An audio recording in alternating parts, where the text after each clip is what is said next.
Jama'a assalamu alaikum. Ga sako zuwa ga dukkan inda Bahaushe yake. 'Yan cirani ku dawo gida. Lokacin cirani ya riga ya ƙure. Lokacin da ake ganin darajar Bahaushe ta riga ta wuce. A kudu aka haife mu. Kakana ɗan Daura shi kafa Sabo Shaga mai haifi kakata Hajiya Ladi 'yar Daura. Sunan mahaifina Sharu Lawal. Daga nan Kano Makwarari ya fito. Ya je auri mahaifiyata Shagamu. Aka haife mu biyar. Sannan kuma 'yan ɗakin mu kenan, wasu kuma 'ya'yan har su 18. Jama'a duk jin daɗin da yake a kudu mun ji. Alhaji Garba ɗan Shagamu wan mahaifiyata ne. Na yi aiki a fadar shugaban ƙasa Babangida. Na zo na sakataren gwamnati Aliyu Jama'a. Na aiki da chairman Federal Civil Service Commission Alhaji Sha'ibu Kazaure. Muna Federal Secretariat hawa na 11 da 12. Jama'a na hau jirgin sama ya fi so 1000. Martabar da ake gani ta Bahaushe babu. Ku dawo gida 'yan cirani. Bahaushe duk inda kake ka dawo gida. 'Yan Saudiya ma suna dawowa gida. 'Yan Isra'ila ma suna dawowa gida. Amma da ka je ka mutu a wulakance, ƙila ma gawarka a yanka wani sashi a tsafi da shi, ka san haka suke a kudu. Haka kuma ake a Shagamu, haka ake a Ibadan.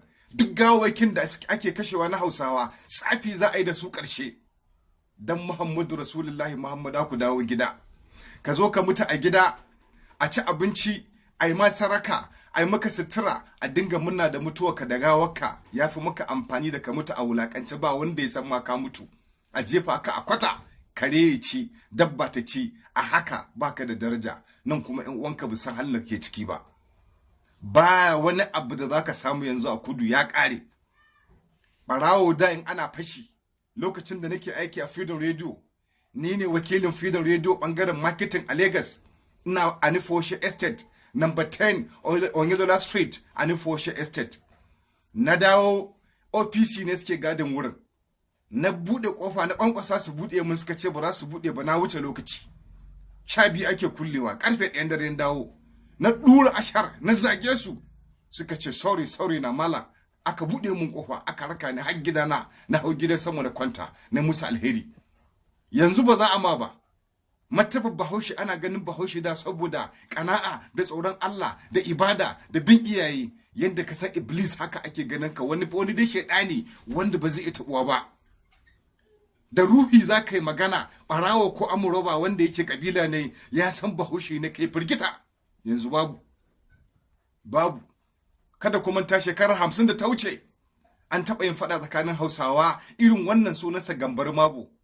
Idan muka yi wasa shi ne fa ake so a maimaita, a ba mu kayan cikinmu a hannu. So yanzu ma a yanzu haka akwai matsala.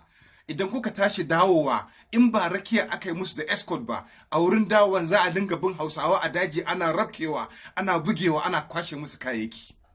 Dan Muhammadu Rasulullahi, gwamnoni da kuma dattawan Arewa ku sani. Babu wani sulhu za ku iya Bahaushe da Berabe a yanzu, babu shi, ƙarya ne.